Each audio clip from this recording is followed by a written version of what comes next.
네, 네, 오늘 말씀은 요한계시록 19장 7절 말씀입니다. 여러분들 같이 한번 말씀 펴보시면 좋겠습니다. 오늘 말씀 제목은 이 시대에 신부가 어디 있느냐라는 제목입니다. 이 시대에 신부가 어디 있느냐. 요한계시록 19장 7절 말씀입니다. 네, 다 같이 한번 읽어보시겠습니다. 7절 시작.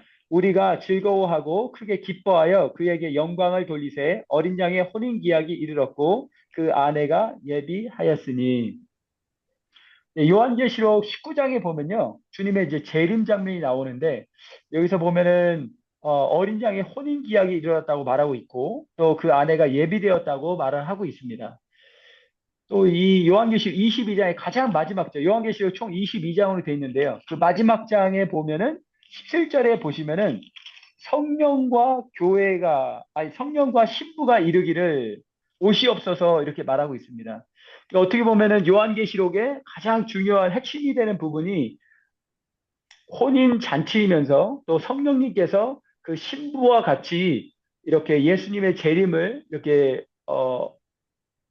기도하는, 중보하는 예수님이 그냥 오시는 것이 아니라 기도의 응답으로 오시거든요. 그렇기 때문에 이 신부의 외침, 주님 옷이없어서라고 할 때 예수님이 재림하신다는 이제 그런 말씀이시죠. 그런데 신부가 혼자 말씀하지 않고 또 성령께서 혼자 말씀하시지 않고 성령과 신부가 이렇게 말하고 있습니다. 그것은 뭐냐면 가장 마지막 때 주님께서 하이라이트하고 있는 교회의 정체성이 뭐냐면 바로 이 신부라는 정체성이에요. 이제 그런 것을 볼 때 우리의 이 마지막 때 그 교회의 신부의 정체성을 우리가 강조해도 아무리 강조해도 지나치지 않다는 것을 여러분들 아실 수 있습니다.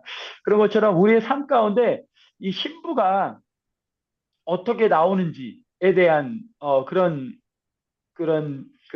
불과 같은 마음, 네, 그런 것들이 항상 내재되어 있어야 맞는 것 같습니다. 제가 사실 이 이합의 말씀을 이렇게 준비하면서 주님께 이렇게 시간을 내어드리고 이렇게 준비하고 있을 때 주님께서 갑자기 제가 이 말씀을 전하려고 했던 것이 아니라 다른 말씀들도 있었고 좀 감동들이 있었는데 갑자기 주님께서 질문을 저에게 확 하시는 그 감동을 받았어요. 주님께서 이 시대 신부가 어디 있느냐 이렇게 저에게 갑작스럽게 이렇게 질문을 하시더라고요. 근데 제가 그 신부 저희 그 아이합에서는 이게 친밀함과 이 마지막 때에 대한 그 두 기둥을 다루고 있거든요. 그렇기 때문에 신부에 대해서 어떻게 보면 많이 들었고 또 그런 메시지에 대한 그런 열정도 있고 이제 그런 부분이 있었지만 갑자기 주님께서 이 시대 신부가 어디 있느냐 사실 이 마지막 시대라는 것을 말씀하시고 또 신부라는 것을 말씀하시기에 사실 이 제목 자체가 두 가지를 다 이 믹스해서 같이 물어보는 질문이었기 때문에 굉장히 짧지만 저에게는 임팩트가 있는 질문이었습니다.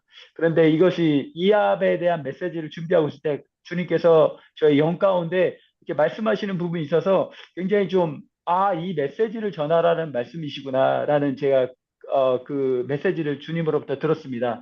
그래서 이 시대 신부가 어디 있느냐 이것을 이합의 저의 스스로에게도 그렇지만 이합에게도 더 풀으면 좋겠다라는 감동을 주님의 이제 인비테이션을 받은 것들로 제가 이렇게 해석이 되어집니다. 이 마지막 때에 보면은 이 주님께서 사실은 신부에 대해서 잠잠치 아니하시거든요.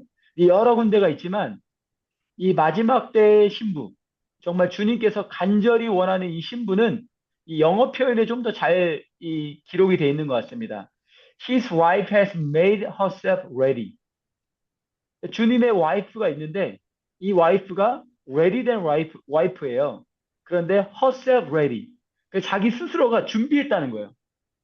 그러니까 모든 우리의 지금 여러분들도 결혼식 실제로 신부가 돼 보신 분들은 더 잘 아시겠지만 신부가 그 결혼식을 위해서 사실 준비하는 것은 엄청나잖아요. 그 마음의 준비부터 그 머리부터 머리 세팅, 정말로 그 웨딩 드레스, 그리고 주변에 같이 서는 그 들러리 하시는 그런 분들까지 일일이 다 이렇게 하나하나 세심하게 준비해야 되잖아요. 그런데 여기 보면은 성령과 신부이기 때문에 우리 스스로는 어떻게 보면 이 세상에서는 신부가 자기를 스스로 준비하는 부분이 더 강하지만 주님의 신부는 성령님이 아니고서는 이 준비가 되어줄 수가 없어요. 이제 그런 영역 가운데서 이 성령님께서 반드시 우리를 준비시켜 주셔야 됩니다. 그렇기 때문에 마지막 때 성령과 이 아들이 아닌 거예요. 또 성령과 군대도 아니에요. 성령과 또 목사도 아닌 거예요. 물론 이것들을 다 포함할 수 있겠죠. 정말 목사님들 중에서도 신부가 있겠고, 군대이면서도 또 신부가 있겠죠. 또 아들의 정체성을 갖고 있지만 신부의 정체성이 있겠죠. 그래서 이 신부가 포함하고 있는, 정말 주님께서 강조하고 있는 그 부분이 무엇일까? 그것은 다름이 아니라 거룩함입니다. 성령님께서는 우리 마지막 때 이 교회 가운데 가장 강조하고 계신 게 무엇이냐? 바로 거룩함입니다. 이 거룩함을 하나님의 텀으로 하나님께서 정의하시는 그 거룩함. 내가 거룩하니 너희도 거룩할지어다. 주님께서 말씀하시거든요. 그런데 이 시대를 여러분들 잘 보시다 보면 교회부터가 이 거룩을 어떻게 보면 많이 잃었습니다. 그리고 이 세상은 뭐 말할 것도 없죠. 하지만 세상은 그 악이 점점 더 차진다고, 완전한 때까지 차진다고, 어둠이 정말 깜깜한 그 상태로 갈 것이라고 성경은 예언하고 있습니다. 그렇기 때문에 신부는 오히려 그 깜깜한 어둠 가운데서 성령님과 동행하고자 전쟁을 이루는 거예요. 그렇기 때문에 빛이 더 환하게 더 비추는 거죠. 이 어둠을 이기기 위해서 스스로 자기가 성령님과 완전히 하나가 되는 이제 그런 쪽으로 자기 자신을 준비하는 것입니다. 그렇기 때문에 어떻게 보면 이것이 두 가지가 다 표현되어 있습니다. 성령께서 하시지만 성령께서 억지로 안 하시거든요. 그렇기 때문에 신부의 자발성이 무엇보다도 요구되는 시즌입니다. 요한계시록 19장 8절에 보면요. 그렇기 때문에 이 세마포는 성도들의 옳은 행실이로다. 이렇게 되어 있습니다. 이 옳은 행실은 주님께서 만들어 주시는 것이지만 주님께서 아무나 똑같이 공장에서 뭐 어떤 상품을 찍듯이 똑같이 교회 가운데 그렇게 안 하신다는 거죠.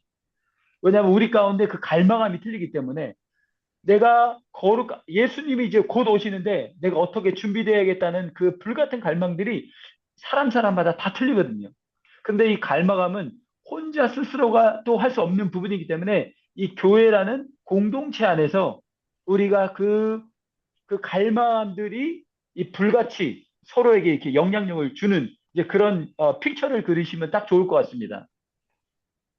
자, 그렇다면 이 이기는 자들, 이 신부를 또 다른 말로 이 요한계시록에서는 어떤 단어를 사용했냐면 이기는 자라고 표현하고 있습니다. 그래서 일곱 교회 가운데 이기는 자는이라고 주님께서 계속해서 강조하시거든요.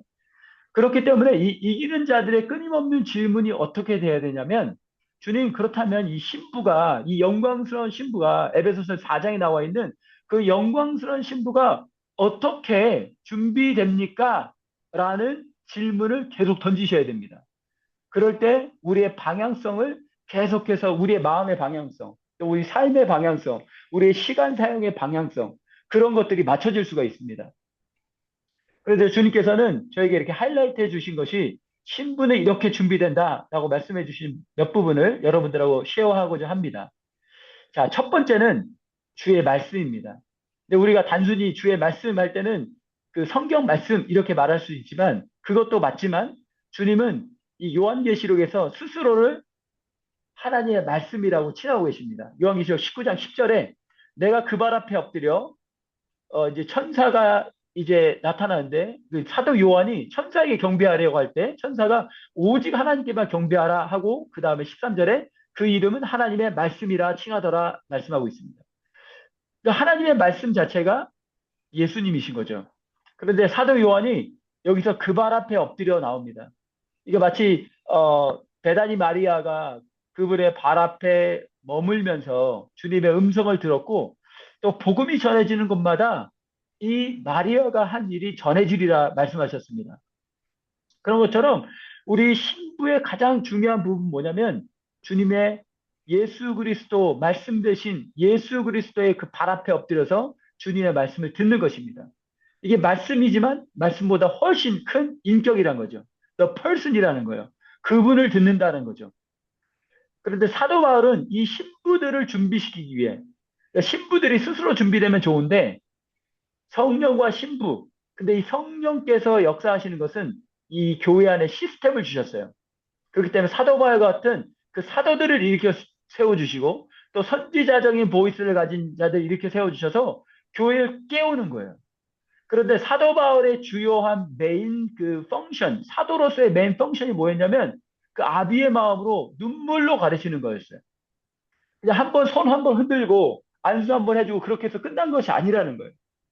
자, 사도행전 19장의 말씀에 보면은 이렇게 되어 있습니다. 바울이 그들에게 안수함에 성령이 그들에게 임하시고, 자, 놀라운 역사가 여기 일어났어요. 사도가 그 안수를 함에 성령님께서 그 믿는 자들에게 임하신 거예요. 그 임하신 증거로 방언도 하게 되고 예언도 하게 됐습니다. 근데 이것이 끝이 아니라는 거예요. 더 중요한 것은 이것은 그냥 시작 단계에 그냥 문을 확 열어버린 거예요. 성령의 문을 열어주게 된 거죠. 근데 여기서 지금 사도 바울의 가장 메인 포인트 뭐냐면 두란노 소원을 세워서 이 귀 있는 자들을 모은 거예요. 다 모으지 않고 정말 배우기 원하는 자들을 모은 거예요.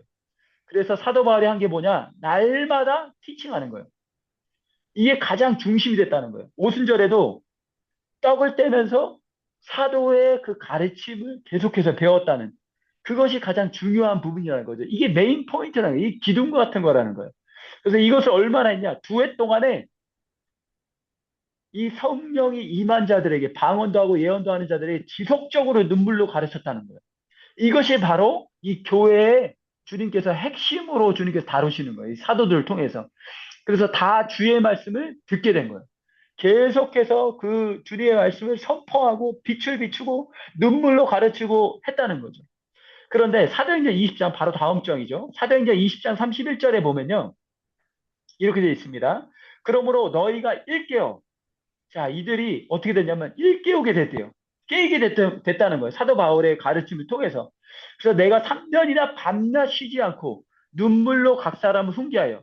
여기 19장에 2년이라고 되어 있는데 사실은 한 3년 정도 됐다는 거죠. 내가 3년이나 밤낮 쉬지 않고 눈물로 밤낮 쉬지 않고 이 두란노 서원에서 강론하면서 하나님의 말씀을 가르쳤대요. 눈물로서 가르쳤대요.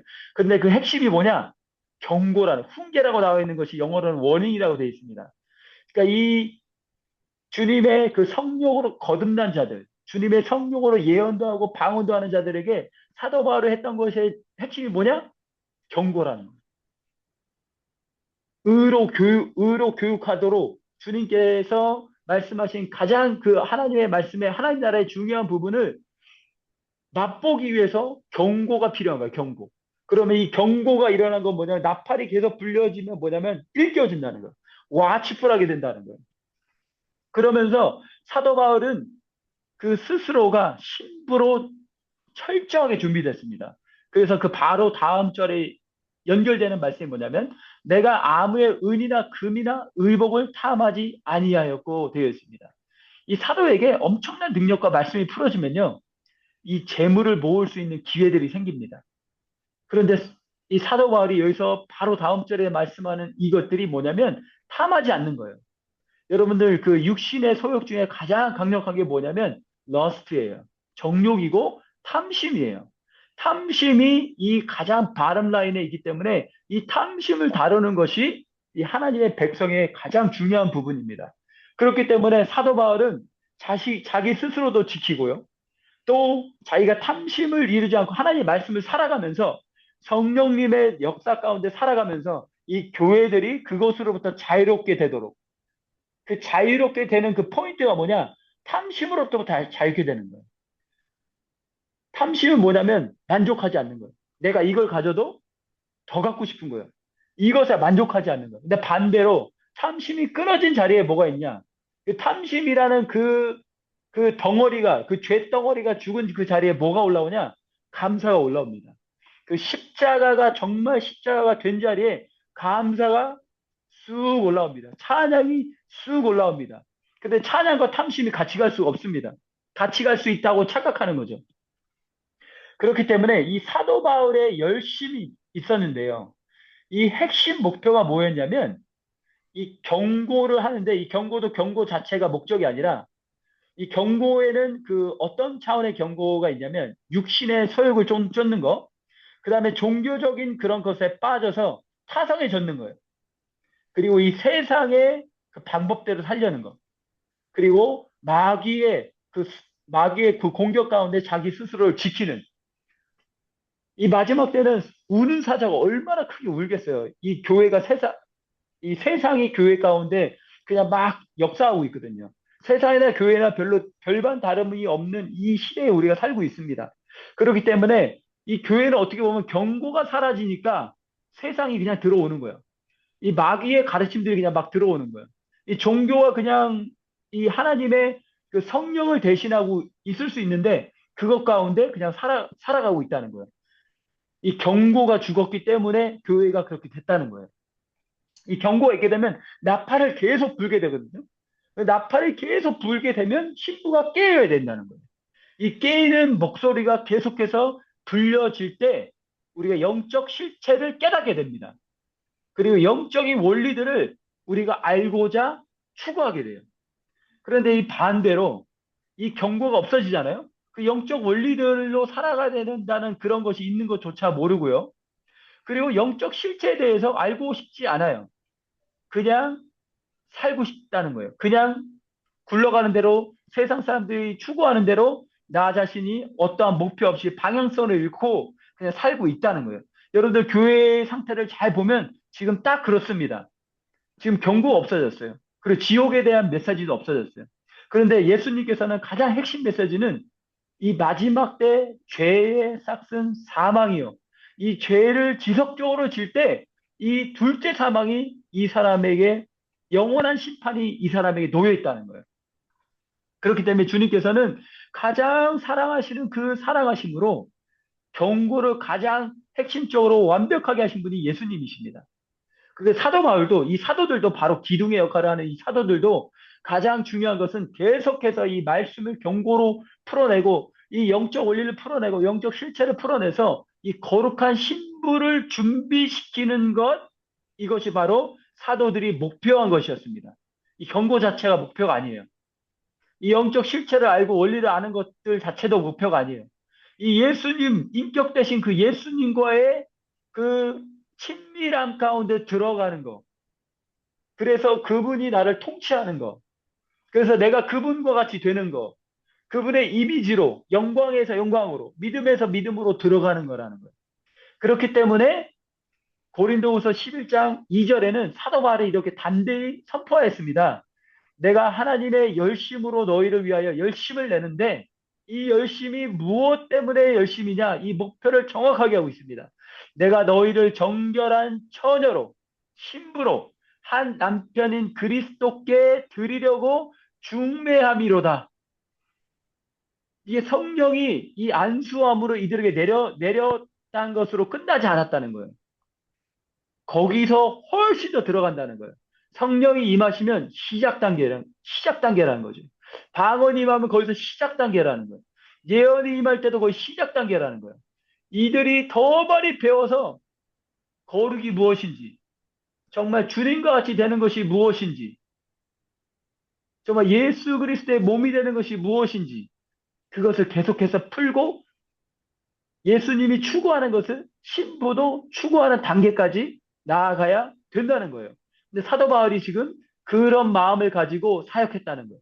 이게 바로 선지자들 이 오중직분 사역자들이 equipping the saint 한다는 그 포인트가 이 신부를 준비시키는 것에 있다는 것입니다. 이 사도 바울이 에베소서 교회에서 3년 동안 쉬지 않고 밤낮 눈물을 흘리면서 훈계하고 경고했던 것을 기억하라고 지금 이 장로들에게 에베소서 교회 장로들을 불러놓고 지금 이렇게 말하고 있는 장면이 여기 지금 사도행전 20장에 나와 있는 것입니다. 또 고린도서의 교회가 완전히 지금 세상이 들어와 있는 이 고린도 교회 가운데 주님의 마음을 가지고 이들을 또한 동일하게 눈물로 경고하는 장면이 이 고린도 후서에 적혀 있습니다. 자, 이 첫 번째는 주의 말씀을 들음으로, 인격 대신 주님의 말씀으로 신부가 준비되는 것입니다. 그런데 이 인격적인 그 예수님의 말씀을 듣기 위해서 정말로 필요한 것이 뭐냐면 지속적으로 필요한 것이 뭐냐면 이 willing spirit을 깨우는 거예요. 이 성령님이 임하면 우리 영이 거듭난 영이 되잖아요. 그러면 willing spirit이 어느 정도 있습니다. 하지만 충만함은 아니에요.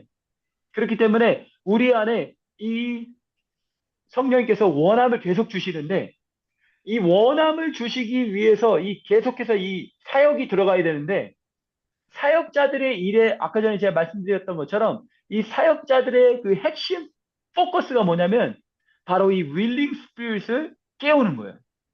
자, 치유도 있죠. 예언도 있죠. 말씀 사역도 있죠. 예배 사역도 있죠. 결국 그 사역의 열매는 뭐냐? 예수님을 더 알고자 하고 예수님을 내가 깊이 만나고자 하는 그 열정이 불일 듯 일어나는 거예요. 그러면 그 사역은 성공한 거예요. 그런데 치유가 일어나고 예언이 일어나고 말씀이 있는데 그런 것들이 없다. 그러면 그냥 잠시 왔다 잠시 쑥 사라지는 안개와 같이 사역이 그냥 지나가 버리는 거예요. 그런 것처럼 우리 안에는 성령께서 메시아, 주님은 기름 부음 받으신 분이시거든요. 그렇기 때문에 우리 안에 기름 부음을 던져주시고 우리 안에 머무시는 거예요. 기름은 안 없어지잖아요. 물은 그냥 잠깐 씻고 말지만 성령께서는 물로도 임하시지만 성령의 기름으로 임하시거든요. 그 기름은 머무시는 분이세요. 그래서 성령이 우리 안에 머무셔서 일을 해주셔야 되는 거예요. 그 일을 계속해서 해주시는 영역들이 계속 우리 마음에 머무는 거예요. 그래서 우리 마음이 계속해서 동하는 거예요. 성령님의 마음이 그 말씀이 내 안에 계속 거하는 거예요. 와, 주님이 나를 이렇게 회복해 하시다니. 예수님께로 그 치유함을 받은 자들 중에 오직 한 명만 나타나서 주님께 감사를 드렸죠. 그랬던 것처럼 치유가 일어나지만, 기적이 일어나지만, 이 사람들은 우둔하기 때문에 그냥 그것을 와 기적이 일어났네 와 좋다 그러고 까먹어 버려요. 어떤 돌파가 일어났네 그래서 주님을 까먹어 버려요. 그런데 정말 그 깊은 곳에 정말 펀치를 한 대 맞듯이 영적인 게임이 일어나는 사람들은 신랑을 보게 되는 거예요. 그렇기 때문에 이 깨우는 일이라는 것은 정말로 예수님을 다시 재발견하는 거예요. 더 깊은 곳에서 재발견하는 거예요. 그래서 나의 옛 생명 안에 머물던 모든 것들이 와, 이것이 얼마나 위험한지. 내가 살았던, 여지껏 살아왔던 그런 죄의 그 영향력 가운데 살았던 그것들을 화들짝 깨어나는 거예요.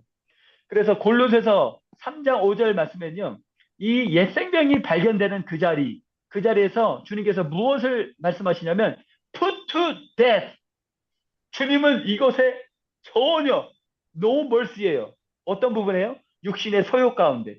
이 옛 생명 가운데 no mercy예요. 왜냐하면 예수님이 그것 때문에 죽으셨거든요. 그렇기 때문에 우리는 어떤 옛 생명, 어떤 탐심, 어떤 욕심, 정욕들이 나타날 때 과감하게 그곳에 십자가를 선포하라고 말씀하십니다. 그것을 put to death 끝까지 가는 거예요. 완전히 이것을 해결하지 않으면 우리가 정말 신부되는 일은 어렵다는 거예요. 왜냐하면 그 영향력의 밑에 가운데 있기 때문에 이 옛 생명의 영향력 가운데 있을 때는 이것이 발이 묶인 상태예요. 내 손은 저기가 있을지 몰라요. 근데 발은 체인이에요. 이 몸은 달릴 수가 없는 상태라는 거예요. 이것을 끊어버릴 때 내 발에 체인이 딱 노예가 된 상태에서 끊어버려 버릴 때 우리가 성령류가 달릴 수 있거든요.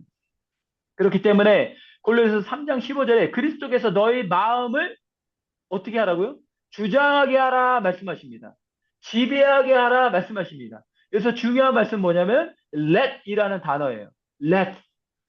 여기서는 우리의 자발성이 필요하다는 거예요.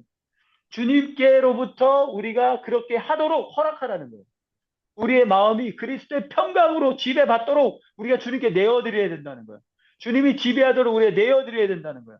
근데 내어드리지 않으면 우리는 아직도 옛 생명 가운데 머물면서 우리가 욕심을 부리는 그 부분들을 계속해서 욕심을 부리면서 살아가면서 성령님의 그런 것들을 기대한다는 거예요. 이 기대하는 것들로는 이게 역사가 안 나타납니다. 버릴 것들을 버리고 푸트데스 할 것들을 푸트데스 하고 십자가에 못 박고 이 부인할 것들을 철저히 부인하고 십자가에 못 박을 때 then follow me. 주님께서 이것들을 신부에게 원하시는 거예요. 그래서 지배하도록 우리가 성령의 지배가 들어오면 내 마음이 어떻게 되냐면 이것들이 하찮게 보여요. 내가 예전에 욕심부렸던 그런 부분들이 굉장히 하찮게 보입니다. 예전엔 이만하게 보였던 것이 지금은 요만하게 보이는 거예요.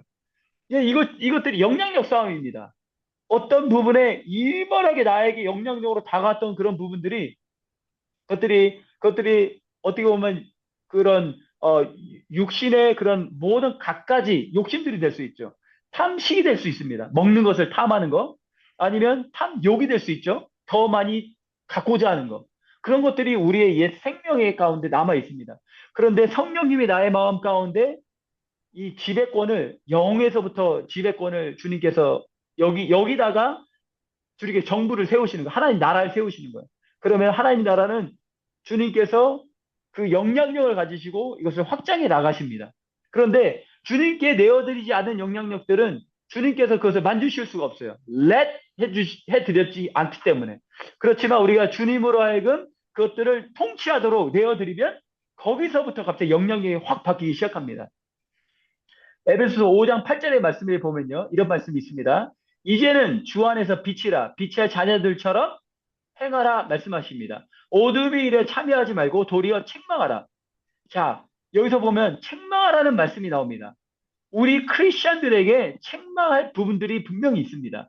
우리 어떤 부분에 성령님께서 우리에게 어떤 죄들을 우리에게 드러내실 때, 왜냐하면 주님께서 빛으로 오시기 때문에 어떤 죄악들, 연약점들 그것들을 하이라이트 해주시면 주님께서 저희들로 하여금 책망하도록 말씀해 주시고, 주님이 빛을 비춰주시는 것은 뭐냐면 내가 무엇이 right, 무엇이 wrong, 무엇이 거룩, 무엇이 거룩이 아닌 것들을 깨닫도록 주님께서 빛을 비춰주시는 것. 그러면 버릴 것들은 버릴 수 있도록 알려주시는 거예요. 그럴 때 그 자리가 바로 책망한 죄를 그때 이것은 버려야 되는구나 라는 그런 마음들이 확 올라옵니다. 불처럼. 그러면 그때 그 은혜의 타이밍, 그 윈도우가 딱 열렸을 때 죄를 확 책망하는 거예요. 주님, 이것이 죄였군요. 그것들이 예민하면 예민할수록 우리의 그 성령의 지배력이 강해집니다. 예민하면 예민해질수록. 그것이 생각의 차원으로 가고요. 마음의 흔들림조차도 주님께서 체크하십니다. 그리고 나중에는 입술의 고백. 입술이 완전한 사람, 완전한 사람이라거든요. 그러니까 우리의 입술의 고백 하나하나까지도 우리가 스스로를 점검하는 단계까지 나아가도록 주님께서 이끄신다는 거예요. 책망을 받는 모든 것이 빛으로 나타난대요. 나타나진 것마다 빛이니라. 그러니까 우리가 어둠의 길을 행하였던 그런 것들을 돌이켜서 회개하는 걸 말하죠. 이제 빛으로 나가는 길로 다시 작정하고 나가는 것입니다. 그러므로 이르시기를 잠자는 자여 깨어서 죽은 자들 가운데서 일어나라. 우리의 죽은 행실들이 아직도 남아 있습니다. 이제 그런 것들을 주님께서 빛으로 비춰주시는 거예요. 그리스도께서 내게 비추시리라. 우리가 성령님의 그 통치를 계속해서 원함으로 내어드리잖아요. 그리고 주님께서 내가 예전에 언체크됐던 아예 생각지도 않았던 영역 가운데 빛이 들어와요. 그분은 내가 생각지도 않았는데 예전에 함부로 말하고 했던 그런 부분들이 이게 무슨 죄가 아닌데 예전엔 죄가 아니었어요. 그런데 그것들이 성령님이 하이라이트해서 이 말 자체는 죄가 아닌데 너의 말 톤은 죄다라고 말씀하시는 거예요. 내가 말했던 톤이 그 톤이 영이에요. 내가 화나는 톤으로 말하면 분노의 영이 그 안에 역사하는 거예요. 그렇기 때문에 그 듣는 사람 어떻게 받아들이냐? 내가 너 사랑해서 그런 거야. 막 그렇지만 말 톤은 사랑이 아닌 거예요. 그렇기 때문에 주님께서는 그 영을 다루세요. 우리의 깊은 심령을 다뤄서 거길 깨우치시는 거예요. 그러면 우리 가운데 그 안에 있는 그 죽은 것들이 이게 떨어져 나가야 그 안에 주님께서 영향력으로 그 안에 생명으로 우리 가운데 역사하십니다. 자, 신부를 깨울 때 바로 이런 옛 생명 가운데 깨우시고요. 성령님께서 어떻게 우리를 지배하신지 란 그런 깨달음을 주심으로 비추시고 우리로 하여금 결단하게 만드시는 거죠. 그러심으로 주님께서 깨우십니다. 이것은 이제 두 가지가 이제 제가 여기서는 이제 두 가지가 같이 작동해야 된다고 지금 말씀드리는 거예요. 하나는 사역자의 우리 여러분들 가운데 그 사역자로 일할 때는 그 목표는 바로 신부를 깨우는 일입니다. 그리고 우리가 그 사도바울처럼 내 스스로가 준비되고 또 준비된 만큼 더 크게 사용될 수 있거든요. 크게 사용된다는 것은 그 많은 사람들을 향해서 꼭 굳이 그런 것이 아니라 더 깊은 것을 다룰 수 있다는 그런 차원입니다. 또 하나는 시간의 급박함이에요. 이 짧은 인생, 마지막 때 오지만 예수님이 재림하시기 전에 우리가 죽을 수도 있다는 거예요. 그러니까 우리 인생이 얼마나 한숨과 같은 거예요. 증기와 같고 안기와 같다는 거죠. 그리고 실제로 이 다음 세대, 이 마지막 세대도 시간이 많은 것 같지만, 그 인생들이 많은 것 같지만, 20대, 30대, 아직 살 날들 많네. 그러지만 예수님이 10년 뒤에 올 수도 있는 거예요. 그런 것처럼 우리가 그런 긴박감을 가지고 살아가는 것은 이 초대교회 가운데서는 주님이 언제든지 온다는 그 긴박감을 가지고 살았잖아요. 그런 것처럼 우리는 이 신부의 자세는 뭐냐? 마태복음 25장에 이 신부의 자세라는 거예요. 그때 천국은 마치 등을 들고 신랑을 맞으러 나간 열 처녀와 같도다. 이 등을 든다는 것은 뭐냐면 이 사역의 역할을 이게 불을 비추는 거죠. 하지만 readiness도 말하는 거예요. 이 준비가 됐다는 거예요. 주님을 기다린다는 거예요. 그런데 문제는 뭐냐면 밤중에 오신다는 거예요. 밤중에. 이 밤중에는 이제 여러 가지가 이제 포함이 될 수 있겠지만 모든 사람들이 다 자고 있는 거예요. 나만 깨어 있기를 기다리다가 나도 잠들지만 다섯 처녀는 그 지혜로움으로 기름 부음을 가지고 기다리고 나머지 다섯 처녀는 기름 부음이 없는 거예요. 그런 것처럼 우리가 계속해서 그 성령 안에 성령의 기름 부음의 역사 가운데 주님을 기다리면서 이 등을 비춰야 된다는 거예요. 이 등만 비추다 보면 내 기름이 다 타버렸어요. 나는 주님을 알지 못했어요. 주님의 그 말씀을 발 아래 듣는 시간을 다 날려버렸어요. 사용만 하고 있는 거예요. 그러면 내 마음은 공고한 거예요. 가난하고 주님은 그거를 원치 않는다는 거예요. 우리가 때로는 그런 우리의 종교적인 열심으로 사람들을 열심히 섬겨요. 일만 한다는 거죠. 하나님을 섬기는 일은 좋은 것입니다. 하지만 그것은 둘째 계명인 거예요. 첫째 계명을 첫째 되게 첫 자리에 주님께서 두라고 말씀하셨습니다. 그렇기 때문에 이 첫째 계명은 너무나 소중한 것입니다. 그래서 이 자리를 철저히 지킬 때 주님께서 미시는 거예요. 때로는 주님께서 사역하라고 미실 때가 있습니다. 그때까지 우리가 계속해서 주님의 기름을 모으면 그냥 사역은 그냥 어떻게 보면은 되어진다라고 보시면 됩니다. 자, 마지막 때의 특징입니다. 이 특징이 뭐냐면 이 밤중에와 연결돼서 때가 이르리니 사람이 귀가 가려워진대요. 여러 가지 그 자기 정욕에 이끌려서 이것도 듣고 싶고 저것도 듣고 싶고 이 정보의 시대잖아요. 정보의 홍수잖아요. 이 분별력이 필요한 때입니다. 이 말씀에도 홍수가 있고요. 이 엄청난 홍수의 시즌에 우리가 살고 있습니다. 이 귀가 가려워지는 거예요. 저것도 맞는 것 같고 저것도 맞는 것 같고 분별이 안 돼요. 너무 많은 인포메이션을 갖고 있으면 분별이 안 된다는 거죠. 주님의 목소리가 뭔지도 몰라요. 그렇기 때문에 자기 사역을 쫓을 스승을 많이 둔대요. 또 그 귀를 진리에서 돌이킨대요. 이게 정말 중요하고 정말 무서운 이 마지막 때의 경고입니다. 이 진리를 돌이키는, 이 교회까지도 진리를 돌이키는, 이 잠자는 것 가운데 거할 수 있는 것이 마지막 때 특징입니다. 그렇기 때문에 우리는 교회가 어떻게 보면 우리가 두 가지의 그런 것들을 할 수 있습니다. 하나는 뭐냐면 잠자고 있는 교회를 바라보면서 우리는 원망만 하고 있을 수 있고 비판만 하고 있을 수 있다는 것입니다. 우리도 그렇게 하고 있으면서. 또 하나는 그래도 어느 정도 주님께서 교회를 또 일으키시고 그러겠지. 멀리 이 강 건너 불구경하듯이 그렇게 할 수 있다는 거예요. 하지만 주님은 그걸 원치 아니하시고 우리 스스로가 우리 개인이 먼저 깨어 주님과 그런 그 인격 대신 주님과의 그 친밀한 관계 가운데 들어가기를 지금도 초청하신다는 거예요. 그렇기 때문에 주님께서는 이 마지막 때의 그 신부, 지혜로운 그 신부의 외침을 우리 한 개인이 하기를 원하십니다.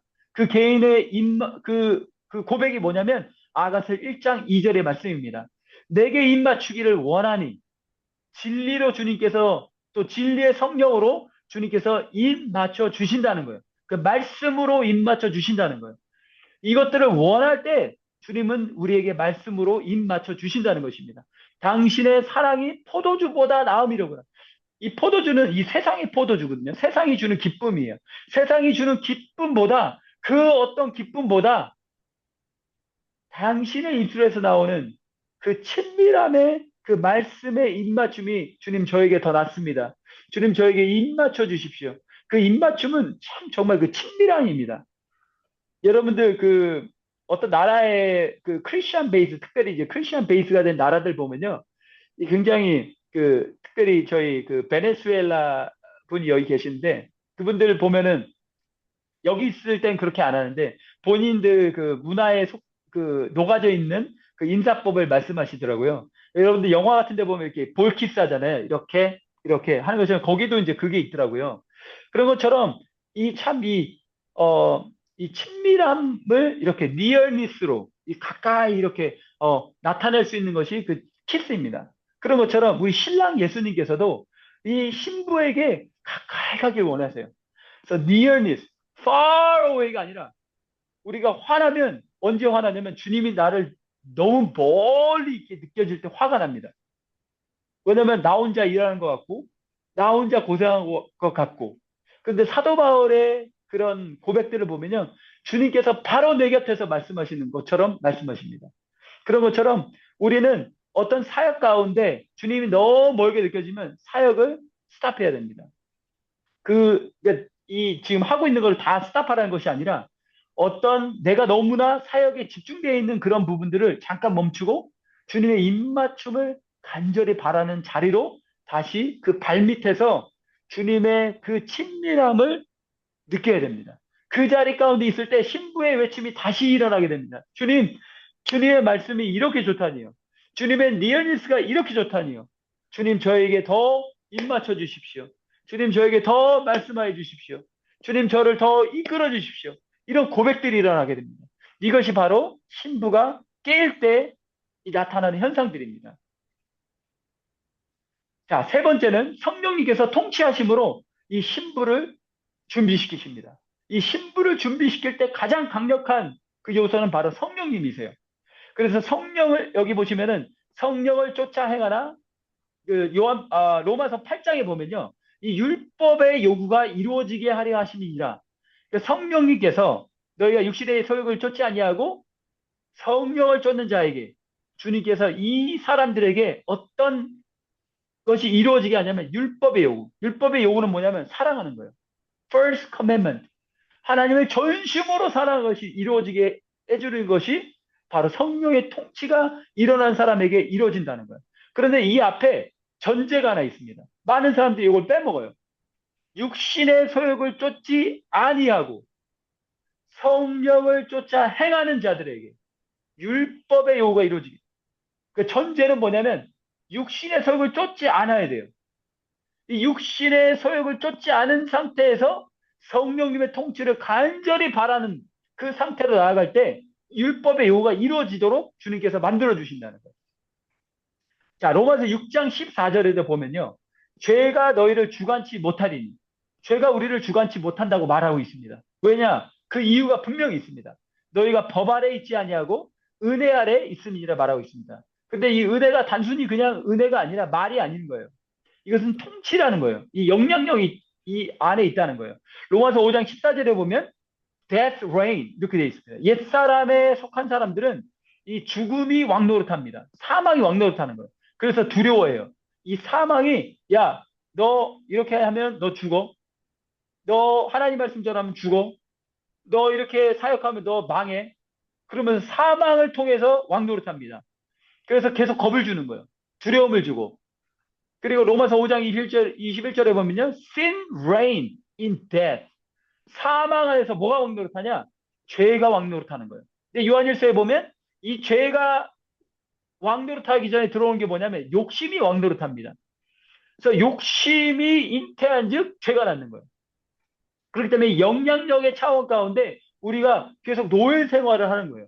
근데 반대로 주님께서는 이 욕심이 있는 곳에 십자가를 그냥 선포해 버리십니다. 그래서 죽음을 선포하는 거예요.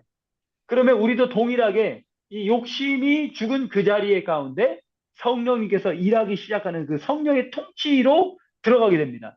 그렇기 때문에 이 굉장히 인트레스팅한 단어가 나오는데요. 주님께서 이걸 묻으라 그럽니다. 우리의 옛사람을 묻어버리라고 말합니다. bury. 마치 고린도전서 10장에 보면 이스라엘 광야 이집트에서 출애굽 사람들이 어디서 세례를 받냐면 베티즘을 받냐면 바로 홍해에서 베프티즘을 받는다고 적혀 있습니다. 그래서 그 사람들이 홍해에서 베프티즘을 받았듯이 우리 옛사람을 거기서 죽여버리는 거예요.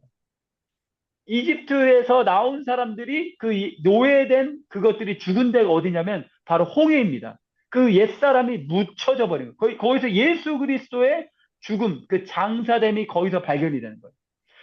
그렇기 때문에 죄에 대하여 죽은 자로 여길지어다. reckon이라는 그 영어 단어가 쓰여 있는데 그것은 여기라라는 명령입니다. 우리가 예수 그리스도의 죽음 가운데 하나가 되는 것으로 여기는 거예요. 또 하나는 벗으라는 말이 나옵니다. 마치 여러분도 한번 생각해 보세요. 요즘은 그 기술들이 많이 발달해서 어떤 것을 입으면 그 영화처럼 이게 나를 수 있는 드론처럼 이게 나를 수 있는 거예요. 근데 우리가 만약에 성령의 영향력을 입는다고 생각해 보세요. 그리고 그것을 누르면 나르는 상태가 된다고 생각해 보세요. 이것은 마치 그 지구에는 중력 현상이 있잖아요. 근데 중력을 거스리는 거예요. 그러니까 새로운 능력을 입어버리는 거예요. 그러므로 이것이 어떤 것을 말하냐면 이 통치 시스템을 바꿔버리는 거예요. 이게 죄의 영향력 가운데 있던 그 상태에서 나를 그냥 여기서 옛사람을 죽은 것으로 선포하고 그 여기고 버리고 새로운 것을 입어버리는 거예요. 죄의 통치를 요로서 6장에 보면 죄의 통치에서 죽었다라는 표현이 있는데 그것은 모든 불의, 불법, 불경건, 죄의 열매들이 여기서 다 해결되었다는 것입니다. 두 번째는 옛 생명, 옛자, 옛사람의 통치에서 죽었다고 말합니다. 이것은 이제 탐심, 정욕, 욕심, 그러니까 죄를 일으키는 근원인 거죠. 이것에 또한 죽었다고 말하고 있습니다. 근데 또 하나 흥미로운 것은 뭐냐면 또 절대 우리가 놓치면 안 되는 부분이 뭐냐면 바로 로마서 7장입니다. 로마서 7장에서 나타나는 것은 뭐냐면 율법의 통치가 있다는 거예요. 그래서 이 로마서 7장의 단어를 잘 보면요. 7장 4절에 율법에 대하여 죽임을 당하였나니 이렇게 되어 있습니다. 그러니까 내가 죽임을 당하는 거예요. 율법은 선해요. 그래서 선한 그것으로 어떻게 하냐면 나를 죽이는 거예요. 율법이 나를 죽게 해서 내가 더 이상 율법 아래 거하지 못하게 하는 거예요. 왜냐하면 율법은 로마서 7장에서는 옛 남편으로 기록되어 있습니다. 근데 이 옛 남편이 선한 율법, 그러니까 나는 옛 남편이 나쁜 줄 알았는데 내가 나쁜 사람이었어요. 그래서 주님께서 율법을 죽이시는 것이 아니라 나를 죽이게 만드시는 거예요. 나를 죽게 하시는 거예요. 선한 율법으로 말미암아 나를 죽게 해서 내가 죽으면 어떻게 되냐면 새 남편에게 갈 수 있는 거예요. 그리스도께 갈 수 있는 거예요. 그래서 이것을 행하는 자가 더 이상 내가 아니게 되는 거예요. 내가 행하게 되면 율법의 요구를 내가 이룰 수 없어요. 육신이 이룰 수가 없습니다. 율법 자체도 힘이 없어요. 능력이 없어요. 옹리 능력은 성령님인 거예요. 그런데 내가 계속해서 이 율법의 요구를 이루려고 했던 그 정체성이 뭐냐? 내 속에 거하는 죄니라 말하고 있습니다. 이 율법을 이루려고 하는 그 노력 자체가 죄라는 거예요. 18절에 보면 원함은 내게 있으나 우리에게 다 원함이 있습니다. 그런데 그 원함 갖다가 심판을 받는 게 아니에요. 마지막 때 심판은 열매 심판이에요. 그렇기 때문에 내가 원함이 많다고 원함은 어느 정도 필요하지만 그 원함이 이 잘못된 것일 때, 율법의 아래에 있는 원함일 때 이것도 죽은 원함인 거예요. 그러니까 우리가 새 생명을 입은 그 안에 새 영향력 가운데서 들어온 그 상태에서 성령님이 주시는 그 소욕을 가지고 성령의 소욕을 가지고 주님을 더 갈망하는 거예요. 그럴 때 주님께서는 열매를 실제로 맺게 해주시는 율법의 요구가 이루어지도록 해주시는 것입니다. 여기서 놀라운 그 신부 준비하시는 성령님의 놀라운 그 일하심이 여기서 발견됩니다. 다시 한번 첫째는 이 주의 말씀을 듣는 인격 대신 그 말씀을 듣기 위해서는 우리가 마땅히 그 경고도 들어야 된다는 거예요. 깨워주기 때문에 나를 깨워주기 때문에 그 경고의 말씀을 계속 들어야 돼요. 경고의 말씀을 계속 들을 때 내 안에 이러면 안 된다 라는 그런 일깨움이 막 일어나게 됩니다. 그리고 또 그 일깨움이 사역자들 통해서 일깨워지기도 하고 내 안에 스스로 이 옛 생명이 거했던 부분들이 이것들이 발견되면서 말씀을 통해서 발견되기도 하고 삶의 자리에서 성령님이 책망함으로 이걸 발견하게 해주시기도 하고 또 마지막 때에 대한 큰 그림 가운데 우리가 어떤 시대를 살고 있는지에 대한 그런 것들을 통해서 또 깨어지기도 하고요. 그러므로 주님, 내가 정말 주님의 입맞춤, 내가 세상의 많은 것들 가운데 즐거움을 찾았습니다. 주님, 그것이 아니라 내가 주님의 깊은 자리에서 주님을 만나기 원합니다. 라는 신부의 외침이 있게 되죠. 세 번째는 그러면 그 성령이 통치하시는 그 깊은 자리 가운데 율법의 요구가 이루어지는 그 깊은 터치가 있는 자리로 그 마음의 그 왕노로 타는 것이 바뀜으로 성령님께서 실제로 우리의 마음을 지배해 주시고 우리의 삶을 그 통치하시는 그 단계로 나아가게 됩니다. 자, 요한계시록은요, 누가 신부가 아닌지를 계시해 줍니다.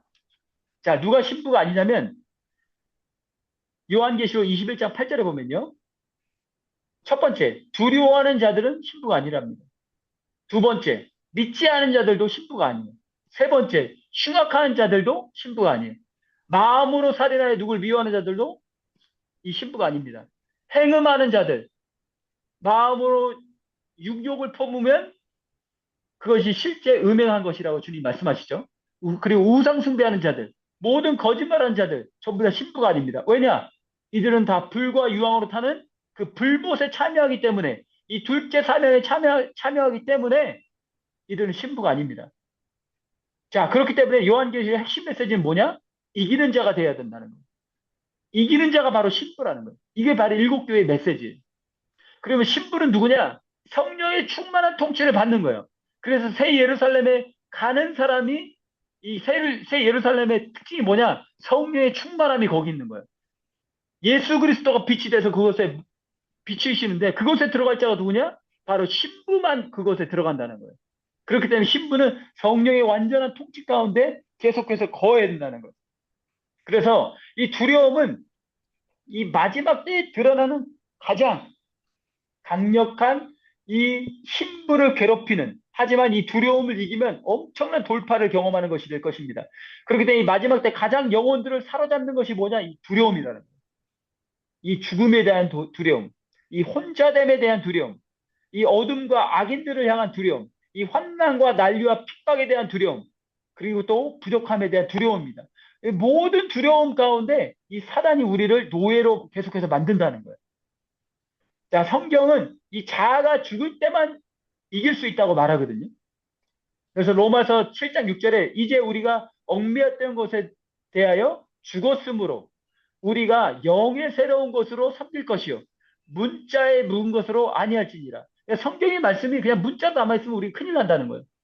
영의 성령의 그 풀어주시는 그 키싱하시는 우리의 마음 가운데 키싱해 주심으로 우리가 살아나야 된다는 거예요. 그 말씀을 읽을 때 주님의 발밑에 있을 때 우리의 영이 살아나야 된다는 거예요. 로마서 5장에 보면요. 그렇다고 이 신부가 좋은 일만 일어나지 않는다는 거예요. 다만 이뿐만 아니라 우리가 환난 중에도 즐거워하나니 하나님의 사랑이 우리 마음에 부음받음이냐. 이 환난 중에도 하나님의 사랑이 부음받을 때 우리가 살아날 수 있다는 거예요. 자, 신부의 고백을 하는 그 한 분을 제가 소개시켜 드리기 원합니다.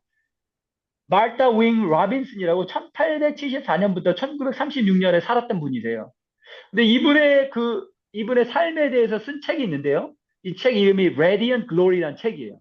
그래서 이 책을 쓰신 그 고든이라는 분이 있는데 이분은 이 책을 언제 쓰셨냐면 1960년대에 쓰셨어요. 그런데 이 책을 쓰는데 걸린 시간이 얼마나 걸렸냐면 20년이 걸려서 이 책을 썼대요.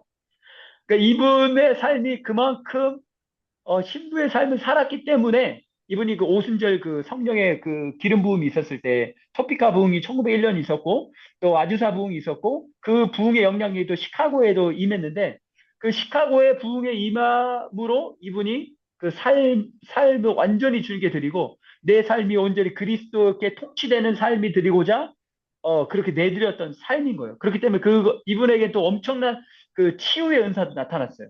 근데 그 치유가 주님의 빛 가운데 거하면 치유가 일어난다는 그 믿음을 갖고 있었어요. 그리고 실제로 주님의 빛 가운데 들어가서 주님의 말씀으로 계속해서 그 빛의 말씀으로 임했을 때 이 여자가 20대 중반에 초반 정도에 완전 죽을 병이 걸렸어요. 왜냐하면 주님이 어릴 때 부르셨는데 계속해서 노한 거예요. 엄청난 엘리트였어요. 문학 쪽에 엄청난 그 재능을 나타냈는데 주님이 한 7년 동안을 이, 이 종을 계속 부르셨는데 계속 노한 거예요. 근데 거의 의사도 포기할 정도로 죽게 됐어요. 그런데 주님께 예스하고 주님의 임재를 간절히 받을 때 주님의 완벽한 통치가 주님의 그 치유의 통치 또 사랑의 통치가 이 마르타 윈 로빈스라는 그 여자분에게 임하게 됩니다. 그래서 이분이 성령의 통치를 받을 때 그 신부의 고백을 하게 됩니다. 그 고백을 제가 한 문장 가지고 왔습니다. 이것을 읽어드리겠습니다. 사랑은 나 자신이 아니라 그리스도를 말합니다. 사랑은 하늘에서 누릴 복을 이 땅에서의 섬김보다 앞세우지 않습니다. 그러니까 반드시 이 땅에서 사랑의 섬김이 있을 때 하늘의 복이 나중에 상급으로 온다는 거죠. 사랑은 단지 자기 자신의 구원에 만족하지 않고 그리스도의 뜻을 행하며 다른 사람들을 구원으로 인도하는 것을 생각합니다. 사랑은 자신을 위한 일시적이고 개인적인 축복을 구하는 것조차 잃어버립니다. 마치 사도 바울처럼요. 사랑은 내가 얼마나 많이 들어야 할까라고 묻지 않고 나를 잃어버리는 거예요. 그래서 내가 얼마나 적게 남겨둘까라고 묻는다는 것입니다. 또 이분이 고백한 것은 나는 그분의 것이고 I am his.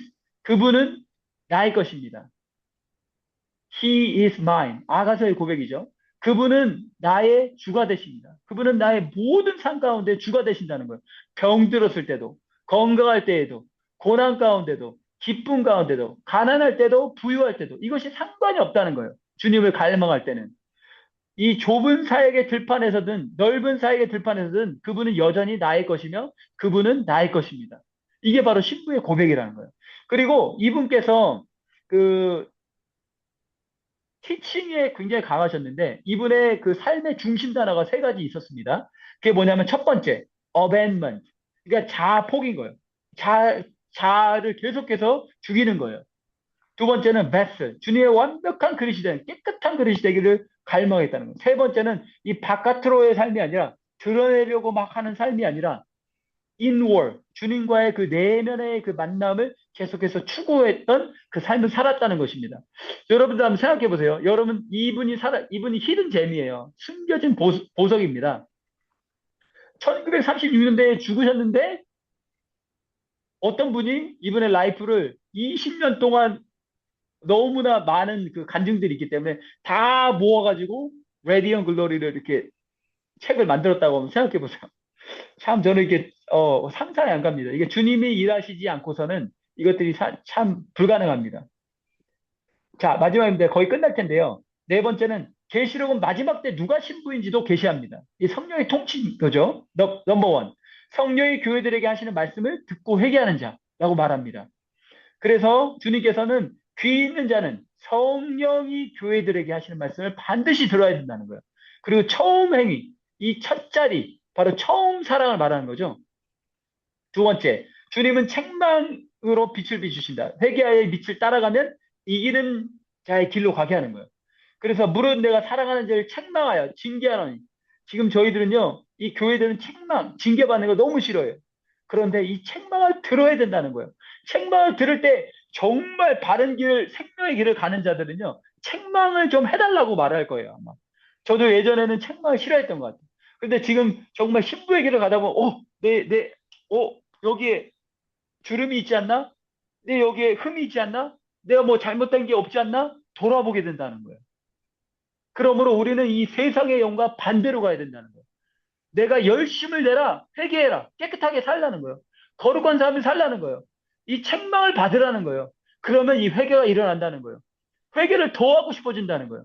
왜? 나의 목적이 그리스도 그분의 영광에 참여한 자가 되기 위해서 나를 준비해야 되기 때문에 이 목표가 틀린 거예요. 세 번째는 성령의 사랑이 부어질 때 성도는 인내를 성령의 사랑으로 한다는 거예요. 그러니까 인내를 그냥 나의 힘으로 해서는 불가능합니다. 그럴 때 쓴뿌리밖에 없어요. 그 인내는 쓴뿌리가 되는 거예요. 그래서 거기도 죽여야 돼요. 인내는 성령의 사랑으로 하게 됩니다. 성령으로부터 흘러오는 이 사랑으로 하게 된다는 거죠. 그래서 요한계시록 14장이에요. 성도들의 사랑의 인내가 여기 있나니 이 인내는 사랑으로 되는 거예요. Love is patient. 저희는 하나님의 계명과 예수의 믿음을 지키는 자니라. 기록하라. 지금 이후로 주 안에서 죽는 자들은 복이 있도다. 이들은 죽어도 사는 거예요. 성령이 가라사대 그러므로 그러하다. 저희 수고를 그치고 쉬리니 이는 저희의 행한 일이 따름이니라. 이 행한 일은 다 예수 그리스도의 놀라우신 그 빛 가운데서 그 열매적으로 이들이 행한 것이라는 거죠. 자, 그렇기 때문에 이 성령의 사랑의 지배를 받는 이 신부가요, 이 마지막 때 성령님과 함께 주 예수님 오시옵소서라고 외치게 될 것입니다. 그러면 이 외침을 들으시고 이 신랑 되신 예수님은 이 신부를 구출 작전을 하시게 되는 거예요.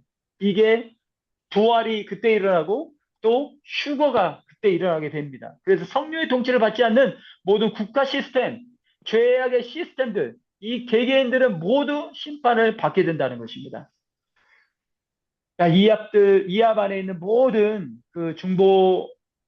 중보자들과 또 모든 방문자들이 이 성령과 신부, 여기 말하고 있는 그 성령과 신부가 말하길, 그 신부로 준비되어지기를 예수 그리스도의 이름으로 네, 축복드립니다. 저도 그런 신부가 되고 싶습니다. 정말 저는 그렇게 살고 있지 못합니다. 온전하게. 하지만 갈망함이 있습니다. 주님 저를 준비시켜 주십시오. 또 더 깨닫기 원합니다. 주님께서 원하시는 그 거룩의 차원이 얼마큼인지 주님 제가 깨닫기 원합니다. 그렇게 저의 마음 가운데 그것이 더 들어왔습니다. 이 말씀을 준비하면서. 여러분들도 이 말씀을 통해서 그러한 그 갈망들이 더 생겨나셨을 줄 믿습니다. 또 그것들이 또 증가적으로 생겨나시기를 또 예수님이라 축복합니다.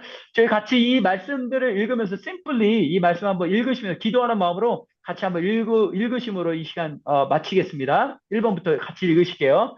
시작. 성령님, 이합의 모든 중보자들이 입술과 심령이 아름답고 담대한 신부로 준비되게 하여 주십시오. 2번, 성령님, 이합에 방문하는 모든 분들에게 성령의 사랑과 생명을 전달하는 주님의 그릇이 되게 하여 주십시오. 성령님, 이합의 마지막 때에 대한 실제적인 가르침이 계속 나팔처럼 울려 퍼지게 하여 주십시오. 성령님, 이합의 기도의 향과 불이 지속적으로 올라가게 하여 주십시오. 성령님, 이합이 마지막 때 영광스러운 신부들로 준비되게 하여 주십시오. 제가 기도하고 마치겠습니다. 시간이 많이 지났기 때문에. 주님, 그렇습니다. 그 이합에, 주님, 모든 두려움들, 이합의 중보자분들 가운데 있는 모든 두려움들, 예수 그리스도의 완전한 그 사랑으로 주님 쫓아내 주시기를 기도합니다. 예수 그리스도께서 죽으심에 우리도 죽었습니다. 주님, 이미 죽은 것입니다. 주님, 이제 우리가 사는 것은 우리 안에 계신 그리스도께서 사신 것입니다. 주님, 우리의 모든 짐들을, 이런 사역적인 모든 짐들, 또 이 생활에서 오는 모든 근심과 염려들을 다 그리스도께 던집니다.